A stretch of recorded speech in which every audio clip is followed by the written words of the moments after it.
Irabau bokonna lama lakko sridami sagali hamma soddomi sadi baanna akkasumas immoo hiyaasu bokonna sadi lakko saafur walumatti qabnee dubbifannaa seerabau bokonna lama lakko sridami sagali hamma soddomi sadi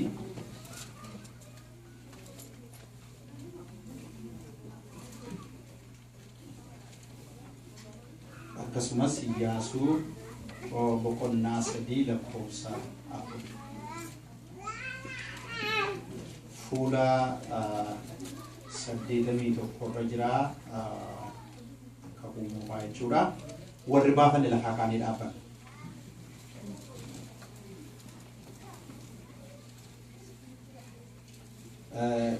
ayichi kurnaffaan inni angafa kan ta'e ajjeesu raawwatamuu isaa jira mata dureen isaa maqaa gooftaatiin dubbisa 29 ka'een halkan walakkaa yemmuu ta'e Waaqayyo biyya Gibxi keessaa angafa kan ta'e hundumaa dhala mootichaa isa angafaa teessoo isaa dhaaluu jalqabee hamma dhala namaa hidhamee mana boollaa keessa jiru isa angafaatti akkasumas angafa horii hundumaa hinna'e halkan sana mootichi ofii isaatii hojjetoonni isaa hundinuu warri biyya Gibxi hundumaas hin ka'an manni tokkollee kan keessaa hin du'in waan hin jirreef biyya Gibxi keessatti boo'ichi guddaan hin ta'e yemmus mootichi halkaniin Museef Aarooniin waamsisee kaa isin Israa'eloonni saba koo keessaa ba'a akkuma gaafattanii turtan dhaqaa Waaqayyoof hojjedhaa akkuma jettan bushaayee keessan saawwan keessan fudhadhaatii dhaqaa anis immoo eebba akkan argadhu godhaa jedheen.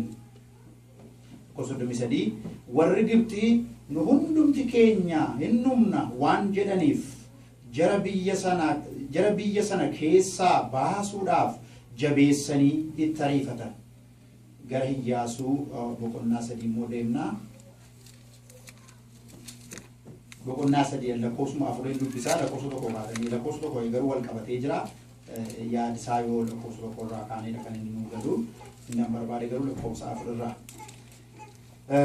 Lakkoofsa sadii sadii boqonnaa sadii tokkumaa kaanee ilaallama afuriitti.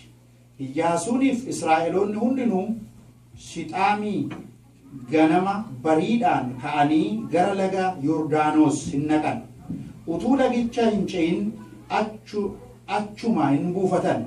Guyyaa sadii booddees warri geggeessitoonni iddoo buufataa keessa adeemanii namoota ajajani.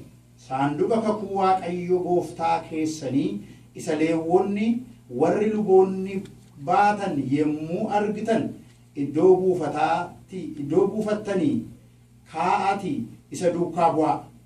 Isin kanaan dura karaa kana baatanii waan hin beekneef amma isa ilaaltanii yoo adeemtan karaarra adeemtan hin beektu.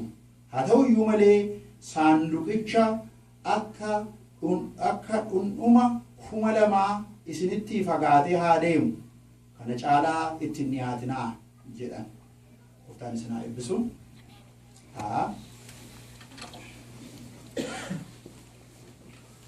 Iddoo kun lachuun isaa gaafa ilaallu waa'ee adeemsaati kan inni haasa'u garamitti adeemuun akka ta'udha. Akka mata dureetti kan nuti walii wajjin ilaallu asii kaanee garamitti haa adeemnudha. Eessa rannaa asii kaanee garamitti adeemuutu irra jiraata. Namni yookiin gara booddeetti adeema yookiin gara fuulduraatti adeema. Kanaaf gara kamittitu adeemne wayya isa jedhudha. Xinnoosee kan nuti walii wajjin ilaallu. Sagalee Waaqayyoo keessatti gaafa ilaallu ilaalcha garaagaraa qabu namooti. Amma Maariyaamiin gaafa ilaaltanii Maariyaam Luukaas dubartoonni jiranii yeroo Yesuus Kiristoos du'ee awwaalamee gara awwaalaa deeman guyyaa sadaffaatti eenyutu dhagaa sanarraa gara nuu galcha jedhanii yaaddaan dhagaa guddaadha. Akka dhagaan sun irraan galatti namirraa galagashuu danda'u gararraa dhachii galetti galagashanii yoo namirraa baay'atee kaase malee ka'uu hin danda'u. ka'uun isaa ulfaataadha. Dubartoonni kun irraa kaasuu hin danda'anii eenyutu irraa galanuu galchaa jedhaniitumatu haasa'aa deemu turan. Yaaddoo qabu fuula isaanii fuulduratti. Dhagaa sana namni galagalchu hin jiru. Garuu haa ta'u iyyuu malee ittuma adeemu turan yaadda'aadhumatu eentu galagalcha laata eenyuun qabna laata adeemaa turan. Kan namatti tolu yeroo sanachi gaan dhagaan sun irra jiru maqaan isaa ulfaatu. Egaa isaan gara booddeetti hin deemne wantichi waan itti adeemamu miti. Humna isaaniitiin hin danda'anii namni yaraan hin danda'u achii kaasuun hin danda'amu garuu gara booddeetti hin deebine. Waan isin dhibu qala'ophaadhaaf Luqaas 24 immoo qala'ophaadhaaf isa bartuu tokko gaafa laaltanii awwaala keessaa dhabameera Yesuus Kiristoos awwaala keessa hin jiru ka'eeraa jedhamee ergamaan Phexros fa'aatti ergamaan Maariyaam fa'aatti mee kana dhagaaniyyuu gara fuulduraatti deemuu isanii gara booddeetti deebi'an. Kan isaan haasaa deeman Yesuus Kiristoos yeroo isaaniitti mul'ate maal jedhe maal coolligdanii haasaa deemtu haasaa coollikaa abdii kutannaa isin haasaa deemtan maal itti dhiisanii deebi'an. Biyya keenya bulcha ture nu geggeessa ture saba keenyaaf isa abdiidha nama keenyaaf isa abdiidha amma immoo reeffa isaallee akka abdanne reeffi isaan jiru awwaala keessa. Kanaaf nu maal goona ree iddoo keenyatti deebi'u nu wayyanii gara booddeetti deebi'u namni yookiin gara fuulduraatti deemu yookiin gara booddeetti deema obboloota koo. Naa cal jedhee namni dhaabatu hin jiru yookiin yaadaan deema yookiin fooniin deema. Egaa bara kakuumuufaa baay'een isaanii fooniin deemu turanii fooniin waraanuuf jibbis fooniin lolisis fooniin waan hundumaatiin kakuu haaraa jalqabarrattis immoo yeroo ilaallu isuma kanaadha. Kanaafitu gara kamitti adeemna gara kamitti adeemuu wayyaa isa jedhuudha xinnoosee walii wajjin ilaalla jedhee kan inni yaade yaadichi ifaadha garuu xinnoosee ibsuu sunirra jiraata dhee yaada. Al tokko eebbifamuun hin danda'amu waan tokko baratan yookiin immoo waan tokko ernii gochuun hin danda'amu waan argatan sanaan garuu hojjechuun cimaa ta'uu danda'a. Museef saba Israa'eliin sitti agarsiisuu barbaada. Museen waggaa 40 mana barumsaa Waaqayyoo ture. Duraanii ogummaa ijoollee biyya Misir ogummaa Gibxii baratee jedha waggaa 40 keessa ture. Amma immoo deebi'ee lafa duwwaatti Waaqayyo isa baasee hoolaa tiksuutti lafa duwwaa keetti waggaa 40 isa barsiise. Garuu guyyaa Waaqayyoo gaafa ga'u gaafa Musee waggaa 80 ta'u karaa Musee gaafa raawwatu abdiin jiru gaafa raawwatu Waaqayyo kana booddee immoo dhattee geggeessaa saba koo taata gaafa inni jedhu Musee waan baay'ee haasa'e jechuudha. Duraa waggaa 40 dura yaaleen ture yeroo dargaggummaa yaaleen ture yeroo barumsa kootti cimaa ture yaaleen ture amma garuu naan ta'u haasaan danda'u ekskuuzii baay'ee qaba nama barbaadde ergadhu yaa Waaqayyoon ta'u garuu giraajuweetii godheera mana barumsaa Waaqayyooti. Museen isa duraa caalaa hambilii ta'eera. Duraan ka'ee nama ajjeeseera yeroo fi mul'atichi jira viizhiniin sun jira garuu ka'ee nama rukuteera ka'ee nama ajjeeseera humnaan ka'eera amma garuu yeroo humni isaa raawwate yeroo wanti hundumtuu raawwate yeroo Waaqayyootti yeroo inni hambilii ta'ee gad deebi'ee karaa hundumaatiin gad of deebise yeroo Waaqayyoon humna koo dinqiinsii wajjin hojjete yeroo inni jedhutti miknaata meeqayyoo dhiyeessu malee yeroo eebbifamuu isaa ga'eera waan ta'eef Waaqayyo sumatti gargaaramaa jedheen gargaarallee soofii dadhabbii barbaade qaba haasaan danda'in waan barbaade godhe kan sitti gargaaramu anaadha. Ana kan bilisa baasu, ana kan lolu, ana kan hojjetu, yeroo duraa yeroo kee ture, amma immoo yeroo kooti maqaa Waaqayyoo ulfaatu. Yeroo duraa sirtuu man mul'atti keessa jiru yoo ofiin ka'e, amma immoo netu si kaase. Yeroo isaa arge giraajuweetii goote ta'e eebbifamtee taa'amu. Akka barumsa biyya lafaatti waggaa 20 caalanii barachuu dhiisuu danda'a. Garuu akka barumsa mana Waaqayyoo hamma eebbaatti nama eega. Mana barumsa tokko qabdi Ameerikaan Niw Zilaandi keessaa jedhama amma jiraachuu isaan beeku. Onlaayiniin dubbisi. Mana barumsa sanaa kan madiisiniiti. Dooktereetii fudhatu achitti. Garuu waggaan hin jiru, waggaa murtaa'an hin jiru. Waggaa murtaa'an hin jiru waan ta'eef waggaa 15 warri baratan jiru, waggaa 5tti warri eebbifaman jiru. Waggaa 12 warri duran jiru, waggaa 2tti warri eebbifaman jiru. Profeesoroonni isaanii maal godhu dandeettiin nama kanaa yookiin waggaa 2tti fixa yookiin waggaa 12tti fixa. Yeroo inni sirriitti dhuguma successfully ta'ee raawwateera jedhudha kan inni eebbifamee bahuu danda'u malee waggaadhaan wanti murtaa'e hin jiru. Barattoonni persentii 100 gaafa galan kan giraajuweetii godhanii ba'an yoo baate persentii 2 jira. Maaliif namni waggaa murteeffachuu barbaada? Kanaaf achuma galanii amma yoo mitara citaa waggaan hin jiru dhiisanii yaa'u baay'een isaanii. Waan isin ijoolleen achi eebbifamanii ba'an garuu professionaalota biyya lafaarratti beekamoo ta'aniiti kan isaan ba'an. Akkuma kana manni barumsaa spiritual college tokko Philadelphia jira. Waggaadhaan kan hin murtoofne. Kan itti baratan garuu nama yaraa. Nuti waggaadhaan murteessineetu yookiin waggaa 2 yookiin waggaa 3 yookiin waggaa 4 waggaa tofiine yeroo tofiine fiiguu barbaanna malee Waaqayyo guyyaati jedhetti haa ta'u jechuun barbaanna. Kanaaf bara lakkaa'uun maqaa Yesuusii galgala kan nurraa haa ka'u.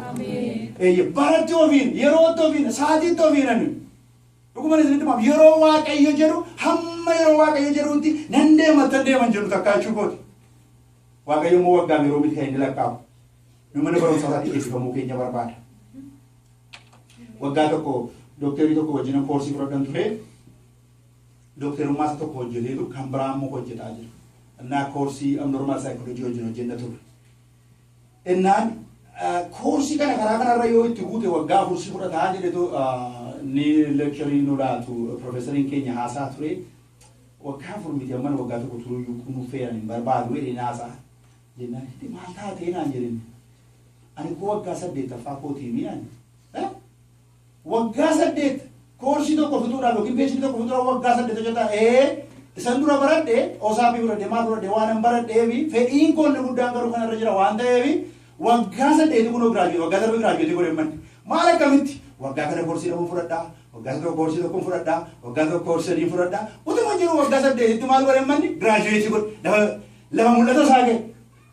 amma namni kun iddoo biraatti profeesarii ta'uudhaan invitation ergatee deeme waggaa 8 waggaa 8 maaliif mul'ata kooti kan na oofaa jiru goolii kooti waan ta'eef waggaa 8 fakkaan liqii tokko immoo fudhannee hojii hojjetaa barata sakan sinigale hojii hojjetaa barata sakan hinga yaab juusaa bira jechuu kooti sinigale raachuu kooti kan isa oofaa jiru keessa isaa inni jiru sun waggaan 8 fakkaan angaruu yaada korra jiru wanti waan ta'eef waggaa kun maal waggaa kooti bitta barataan kana chaan ture jechuu kooti sinigale jechuu kooti nu yeroo baay'ee waggaa tofiin waama tokko tofiluuni wantumti seera maqaa Yesuus hin nurraa acabu dhuguma isin jedha waama tokko eeguu hin dandeenye amma mee Iyyaasuuni Musee jala waggaa 40 ta'a maali Museen kun yoo manaa fi liidarii ta'uu naa kennaa ana yoomitu Museen kun iddoo naa kennaa jenne takka calluma jedhee jessa jala ta'a eenyu kan kayyaa kana booddee hojjetu jedheen waaqayyo kan kana booddee kayyoo hojjetu jedheen waaqayyotu kayba qaama Museen du'eeraati kana booddee yeroo du'u keessa immoo waaqayyo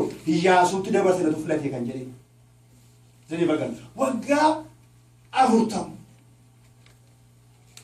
waggaa 40 lallabuu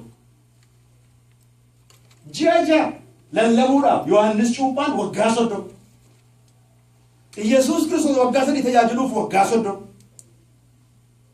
Haageen ji'a 3 tajaajiluuf waggaa 86 nanti ma mena moda waaqayyo nama shorti gadi akka fast food McDonald's waggaa 2 waggaa 3 success argate menatti maame al me sagale ma waaqayyo rafa natti ma waggaa 30 waggaa 40 waggaa 50 fuula waaqayyo fuundura turanii bishaatanii yeroo achi baan mana waaqayyo keessa kisaaraan hin jiru waggaa 50 40 malee jechuun hin jiru waaqayyo warra waggaa 40 hojjetan garasi mooda barsee nama kaa amen maqaa waaqayyo bara bara ulfaatu waaqayyo bisheese nama hojjete warqee godheetu namni dheedatin Efreem gar qixxaa gar tokkoon gubatee gar tokkoon bukatee ta'ee jira nyaatamuun hin danda'amu waaqayyo garuu irraa jalaan nu bisheeseetu nyaatamu nu godha maqaan isaa ulfaatu obboloota koo achi baasee jechuu kooti kanaafitu turanii fuula waaqayyoo fuuldura Museen waggaa 40 ture giraajuweetii godhe waggaa 40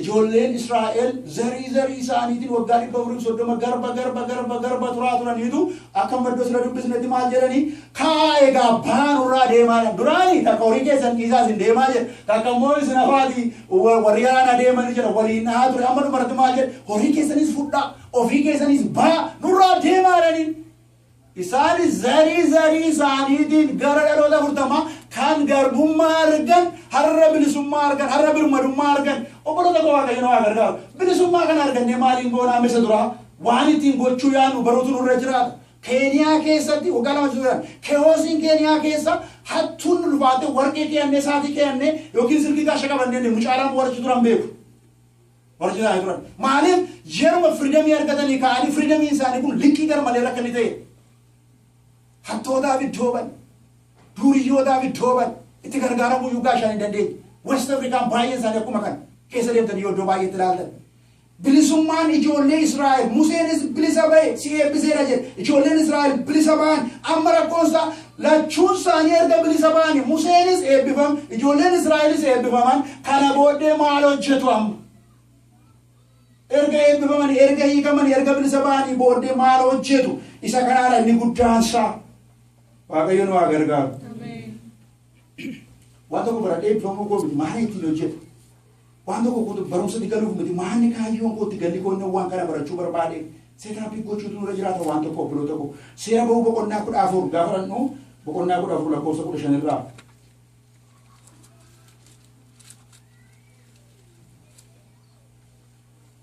Waaqayyo yommus Museedhaan maaliif gara kootti iyyitaa? Ka'anii gara fuula duraatti akka adeemanii fi Israa'elootatti himi. Maal jedheeni? Maaliif gara kootti iyyitaa? Ka'anii maal akka ta'aniif? Gara fuula duraatti akka adeemanii fi Israa'elootatti himi. Ilaa moo badhaadhaa? Maaltu ta'e isinitti fakkaata? Waan baay'ee isin dhibuudha. Gufuutu dhufee jechuudha. Ijoolleen Israa'elis bilisa ba'an, Museenis eebbifame, gadhiifame, hoolaa tiksee irraa ka'ee bakka Waaqayyo geggeessi jedheeraanii amma kana booddee gaafa isaan ba'an iddoo ammaa kanatti boqonnaa 14 kana gaafa dubbistanii Galaana Diimaa bira ga'an. Galaanni Diimaan guutee jira. Yeroo akkas gara booddeetti ilaalan immoo Fara'oon konkolaataa 600 qabatee konkolaataa 600 booddee isaaniitiin jira. Galagallaanis akkas ta'ee buullaan danda'an. Akkas ilaalaanis Galaana Diimaadha. Amma eenyutti iyyuu jalqabanii isaan? Museen iyyuu jalqaban. Museen immoo eenyutti iyyee? Waaqayyotti iyyee. Gara xiyyaanis beekuun immoo xuruudhaa tokko maqaan Waaqayyoo ulfaatu. Amma kaawwadhaa. Kana booddee Waaqayyoo maal jedheeni? Maaliif gara kootti iyyitaa? Sabi kun gara bitaa adeemu? Gara fuulduraa fuula isaa dura maaltu jira? Galaana Diimaa jira. Garuu maal ta'an? Itti adeeman. Gaman dhaabatinaa yaaddoftanii fuuldura jiraatanii dhaabatinaa itti adeemaa sirka moo maaltu jira? Uleetu jira. Ulee olaatu saaturetu jira. Ulee bofa ta'ee deebi'ee immoo ulee ta'etu jira. Ulee bofa warra tokko akaalii qimseetu jira. Naatti ni hin gara kootti sirka uleetu jira. Yeroo bishaanicha bira geessu maal gooti? Ati mooti diriirsi. Maqaa Waaqayyoo bara baraan ulfaatu. Garuu fuula isaanii fuuldura obistaakelii gufuu jiru laalanii akka isaan hin dhaabbanne itti adeemaa. Garuma sanatti adeemaayi. Yaaddattan yaadoftanii gara kanan dhaabbatinaati. Deemaa gara fuulduraatti garuma kaatanitti ergan isin baase aannaniif damma qayyaasu. Biyya fuula keessan fuuldura jira garuma sanatti adeemaa. Gara itti gala keessanii gara galma keessanitti adeemaayi. Mul'ata nu qabnu fuuldura yeroo darbe mul'ata qabna isinii jedha. Keessa keenya kan jiru mul'ata isinii jedha. Obboloota koo mul'ata qabnu fuuldura achi ga'uudhaaf tebbi yoo jiraate tebba sana ba'a maqaa Yesuusiin. Ayyallaa yoo jiraate ayyallaa sana bu'aa. Gama isa jiru mul'ata keessan itti gala keessan ilaalaa malee biyya aannaniif damma yaasu sana ilaalaa malee isa achi jiru isa gamaa sana ilaalaa malee as keessanii mul'ata illee qaba. Maalan godha garuu tebbatu baay'ate ayyallaatu baay'ate jedhu taanaani baraan immootan baraanis ga'uu hin dandeessan. Maqaa Yesuusiin wanta akkasii arraba keessan irraa haqa. Dhuguma isin jedha isaan dhaabatanii naasayina waan isin dhibu gosi lamaan walakkaan nagadi Gaadii fi nagadi Roobeelii fi nagadi Minaasee walakkaan maal jedhan beektu? Yeroo yeroo daarusin argan akkaniitu warra maal jedhan isiitu fakkaata yaasuma warra biraadhaan.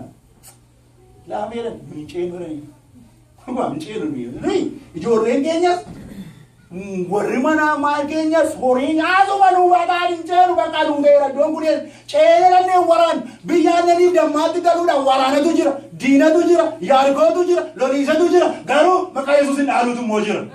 Isinii galee sanadhaan deema waraanu hin lollu asuma teenya iddoo kana nuu wayyaa jiran. Isinitti hima lafa duwwaa keessa bobofatu jira.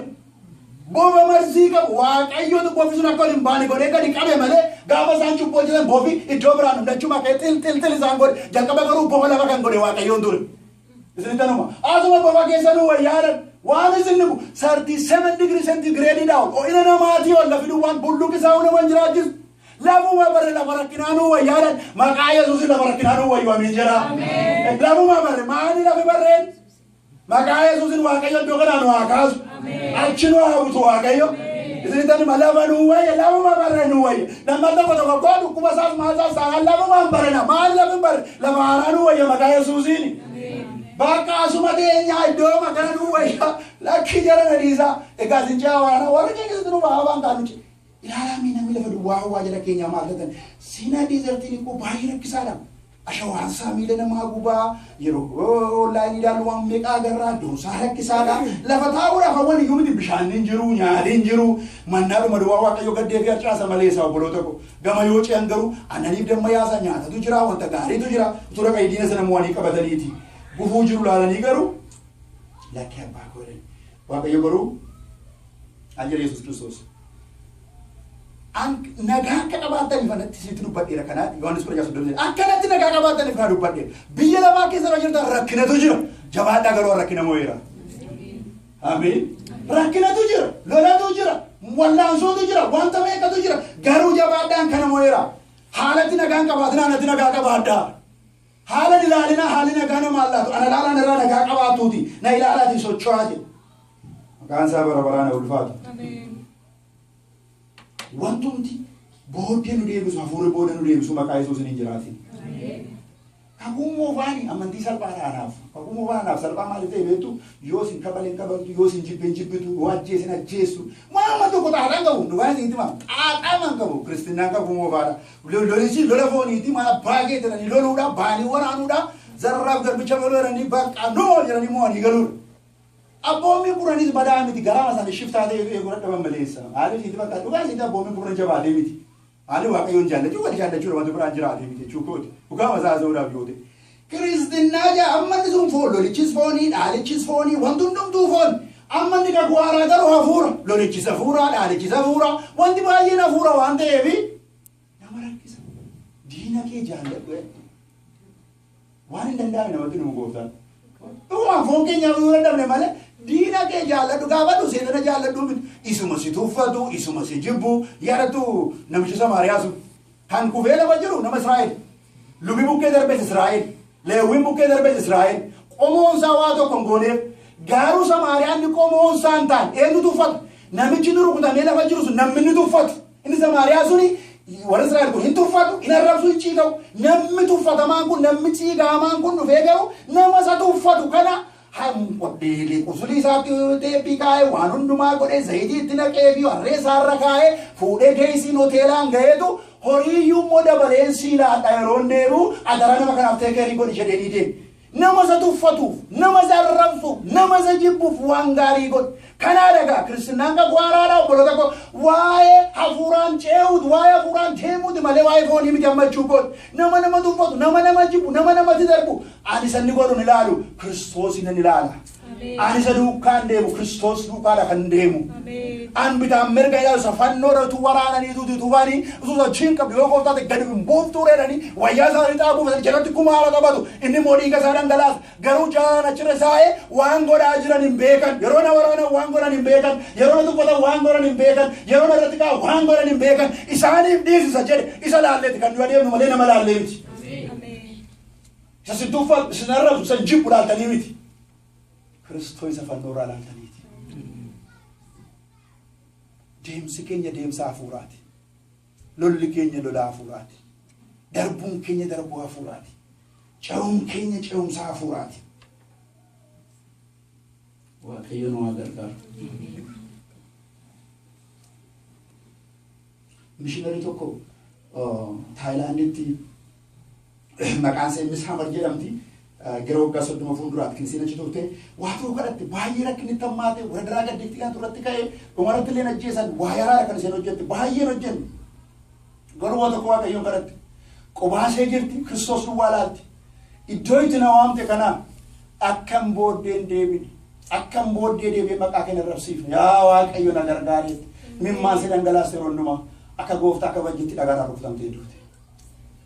Istifaanosii yeroo darbe mana keessatti obboleessi keenya manuun lallabaa ture iddoo tokkotti. Istifaanos lallabisaa tokko nama tokko jijjiiree gara gooftaatti hin finne. Phexros lallaba tokko 3,000 garuu firdiitti lallabee firdiitti dubbateetu mirga waaqayyooti Yesuus Kiristoos abbaan ka'ee Yesuus Kiristoos mirga waaqayyoo abbaan dhaabbatee simate. Isinitti nama dhugaa jirutti dubbatee firdii jirutti dubbatee akka Kiristoositti waan godhan hin beekanii jedhee kanaasee darbe isa duwwaa. Nama akka jedhan jiru akka Kiristoositti waan godhan hin beekan isaaniif dhiisi jedhee tusaan ciinatee dhagaan rukutanii fuulli isaa akka ergamaa ifee dhugaa jiru dubbatee dhugaa jiru lallabee nama darbe Istifaanosii nagaa. Kiristinnaa kakuu haaraa. Obboloota koo bakkeen yeroo darbe haaseera seexana miti nama miti ofii keenya sodaachuun baay'isee gaariidha. Yeroo baay'ina naasaa ofii keenya yaada keenya sodaachuun baay'isee gaariidha. Tajaajila jalqabdan booddeen deebina karaa amantii jalqabdan booddeen deebina jaarsolii sirrii ta'uu didee paasterii sirrii ta'uu didee waldaa kana sirrii ta'uu didee biyya lafarraa waldaa qabdu sirriidha Yesuus duwwaa sirriidha maqaan isaa ulfaatu haala sirrii ta'uu didee maaltu sirrii ta'uu didee hojii jalqabdan waaqayyoo keessa baasanii jedhe malee calluma jettanii tarkaanfii mataa keessanii fudhachaa hin deemina iddoo jirtan waaqayyo isin kaa'e iddoo jirtan yoo dhiibamtan immoo kan isin duukaa ba'u Kiristoos obboloota koo kanaaf waan gootan tokko isinumatti dhaga'ameedhaaf dama nafsiidhaan hin godhina waan gootan hundumaatu waaqayyoon dursaa waaqayyoon gaafadha steepii fudhatanitti waaqayyo wajjiniin haasa'a. Akkanumatti fakkaatu waa tokko akkan goone obboloota koo kiristaanota kakuu haaraati nuyi foloorii eenyuuti Kiristoos Yesuus bartuu eenyuuti bartuu Yesuus Kiristoos eenyuun mul'isna Kiristoosiin mul'ifna ambaasaadarii eenyuuti ambaasaadarii Kiristoos amiin jennu eenyu labara nu keewwate Yesuus labara nu keewwate kanaaf iddoo jirrutti kan nuti fakkaanne dabaru Yesuus kan nuti ibsinu Yesuus haasaa keenyarraa wayyaa keenyarraa jireenya keenyarraa bakka bu'umsa eenyuuti bakka bu'umsa Kiristoosiin qabannee jirrani. Qomoo kamiin yoo ta'e adii gurraacha yoo ta'e namni tokko qomoo isaa yookiin immoo adii gurraacha miti kan inni ibsu Yesuusin ibsuutu irra jira manaan keessatti kakuu haaraadhaa obboloota koo kanaafitu gara fuulduraatti adeemuun waaqayyoo wajjin gufuu jiru ilaalina galaana diimaan ilaalina asiin deezertii jiru waan gara garaan ilaalina kanatu jira ta'e excuse keessa hin dhiisina kana jira kanaaf kana godhan jedhina yeroo Aggaar Abrahaam faa jalaa baatee Saaraa jalaa baatee baqatte waaqayyochumatti deebi'ee maaliif lakki Saaraan naariyaa noomi naata keen fudhadhu jechumatti deebi achumata yeroon isaan geenye guyyaa yeroon isaa ga'u eebbiseen si baasa agartanii obboloota koo sababa nuyi qabnu miti sababa nuyi kanaafan kana godhee jiru miti waaqayyo maal jedha jaalala isaa keessa jiraannan godhaa jiru kun gara kakuu koo biraan nagaa fuula koo duratti maalan ilaala abdiin abdii caalu Yesuus Kiristoos maqaan isaa ulfaatu ittiin dhiyaatinaa kakuu gabatee kakuu kanatti kuma lamarraa fagaadhaa garuu ilaalaa deemaa garatti deemtanii beektanii kakuu kana ilaalaa jedhe taabota kakuu haaraa Yesuus Kiristoos isa laallee deemuutu nurra jiraata dubbiin isaa kunooti GPS keenya hafuura isaa immoo karaa dubbii kanaa nuu dhufa obboloota koo yeroo dubbii waaqayyoo nyaatu billaan hafuura qulqulluu sagalee waaqayyooti kennaaf tamiitiin guutamne dubbii waaqayyoon beelu taanaan billaan qabnu muruu hin dandeenyu jechuudha hafuura waaqayyootiin guutamne dubbii kana hubannaan immoo diina hundumaa karaarraa ciraa deemna maqaan isaa ulfaatu kanaaf obboloota garatti deemnu wallaallu yoo nuu galuu ni achi dhaabbanne waaqayyoon kadhachuutu nuu wayya gara kamittan deemaa gooftaa koo jenne inni dukkana namaa ibsee karaa namatti agarsiisa waan ta'eedhaaf isa kana hubachuutu nurra jiraata obboloota koo dhukkubi rakkoo namatti ta'a qoramsi garaagaraa rakkoo namatti ta'a jireenyi namaa wal'aansoodhaan guutuudha jireenyi namaa qoramsaan guutuudha garuu dubbii waaqayyoo hunduma gararraa nama keessa dubbii waaqayyoo hundumaa kan caalu astamaaronni nu barsiisaniitu maal nu godhu ofii isaaniitti sheeppii nu godhu barumsa kana nama tokkotu jalqabanii ofii isaaniitti moodelii mataa isaanii godhanii kaa'uu barbaadu taqattaqanii hundumaa fuudhanii sekulaarii gochuu barbaadu. Waaqayyoon waaqaaf lafa uume wanti hundumtuu garuu kan waaqayyooti. Dubbii waaqayyoo kun jedhu sammuu keenya taqattaqee san waaqayyootu nu haa fakkeessu dhuma jira. Ofitti sheeppii nu godhu nuyi dubbii kanaan taqattaqamnee guutamnee Kiristoosiin fakkaatu nurra jiraata. Wayyuu isa kana wayya dhugaan isinitti maama. Biyya lafaatti wataadara ta'uu Phaawulos hin dhowwin garuu sun wataadara Kiristoosii namni wataadara Kiristoos immoo Kiristoos irraa barata. Isa kana gochuutu gaariidha obboloota koo Maatewos boqonnaa 25:30 waan nyaataniif hin dhiphatinaa waan uffataniif hin dhiphatinaa waan biraaf hin dhiphatinaa Solomoon amma talaaraa bakkee uffannee simbirroota bakkee waaqayyoo nyaachisaa waanuma tokko isa lafarraatiif isin garuu yeroo hundumaa maal barbaada mootummaa waaqayyoo barbaada isin yeroo hundumaa maaliin wallaansoo qaba mootummaa waaqayyoo qajeelummaa isaatiin wallaansoo qaba yeroo hundumaa piraayoritii ajandaan keessa maal haa ta'u waa'ee qajeelummaa haa ta'u waa'ee mootummaa waaqayyoo haa ta'u isin bakka buutota mootummaa waaqayyooti isa labsaa isa bal'isaa isa waa'ee nyaatanii isa waa'ee uffatanii isa waa'ee dudanii erga simbirroo nyaachise erga daraaraa uwwise waaqayyo abbaa keessantu kana isinii godhaa jedhe miti jara keenya kan nani biyyatti isin nyaanna wanti nuti ankaraa dhuguma isin nyaatatti uffatatti waan tokko wanti natti irratti hin jiru waanuma tokko hindaa'u as caalaa achinaa wayi dhugaa waaqayyo isinitti waan waa'ee nyaata waa'ee uffataatti biyya kana barbaadee bitan mana jiru hin uffanne dhugaa mana isinitti machuu godhe iddoo kana jiraachuu koo waa'ee nyaata gaa uffataatti caansaa waaqayyo iddoo kanatti waan na barbaadee waaqayyo iddoo kanatti waan isin barbaadee baay'een keessanis kana miti waan nyaata uffataatti nama dhufe beekan waaqayyo waan nu barbaadeef kaayyoo mataa isaatii qaba. Waa'ee nyaata waa'ee uffataa irraanfadha waa'ee biraa irraanfadha ajandaan keenya waaqayyo iddoo kanatti maaliif na barbaadee ta'u waa'ee qajeelummaa isaa ta'u waa'ee obboloota ulfina isaa ta'u isa kanaadha adaraa innan isiniin jedhu. Amiina jennu.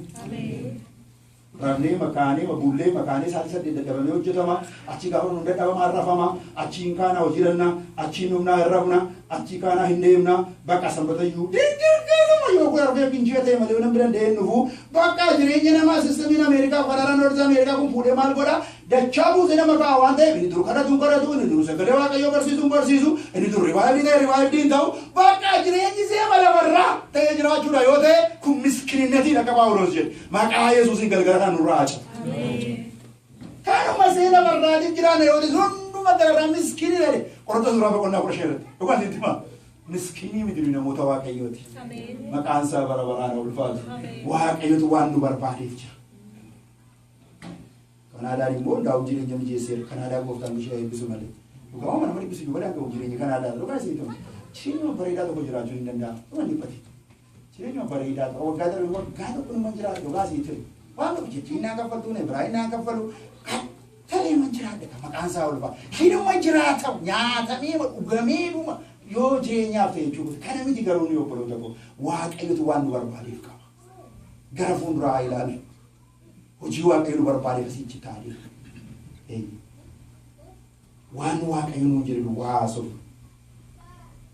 qoramsa biraa fageessinu maqaa Yesuus Kiristoosiin qoramsi nu biraa qabu obboloota koo jireenya keenya hin moo'in amiin jennu moo'ee qoramsa biraa miti qoramsuutti yaada keenya keessaa kan nu moo'in bakka asuma nu wayya lafa duwwaa akka ijoollee gosi lamaa walakkaan jedhanii bakka asuma nu wayya bakka addotti makana si'achiin siqusa jedhamu maqaa Yesuusiin dhufin jira jireenya keenyaatti qoramsi keessa keenya koo maal akkamiin sitti fakkaate beektu qoramsi keessa keenya tokko gungumiidha hin gungumna amma ijoolleen Israa'el maal jedhu ganamas mannaa galgalas mannaa yeroo du'aa mannaa dhanna keenyatu dhufe mannaa kanaa jedhan nyaata argamootaati annuma keenyatu dhufe man gungumii miti kun jechuudha ajjisi gadi immoo bishaan namne yemmuu maanu ajjeessaa isaan duka garuu waggaa 40 dhagaa deemaa ture dhagaan sun immoo Yesuus Kiristoosiiti dhagicha keessa immoo bishaan tufa haleluuyaa amiin isin kan nama duwwaa keessa bishaan hin jirre keessa Yesuus bishaan isaaniif ta'a garuu isaan gungumii Yesuus garuu funyaan hin ba'utti waaqayyo foon isaa nyaachisee garuu ittiin du'an isin garuu maal jedhanii seeruma booko qonnaa kudha bukaarratti waan isin dhibuudha gungumii keessa ba'aniitu maal taa'ee garba taa'anii duuneedhan maaliif garba taa'anii duu jara keenya itu birmadummaa waraan illee duu wayya malee birmaduu taa'ee illee duu wayya malee mee amiin jara dhuguma jira maali sarandarii makoone garba taa'anii yoo duune moo maal qaba jedhanii namni kun baay'ee my god boqonnaa kudha furu lakkoofsa kudha jechuudha seeruma kudha gaafa laaltanii waamsaan jedhan nama dhiba dhugaan isin itti himame meera kee dubbisame gara lakkoofsa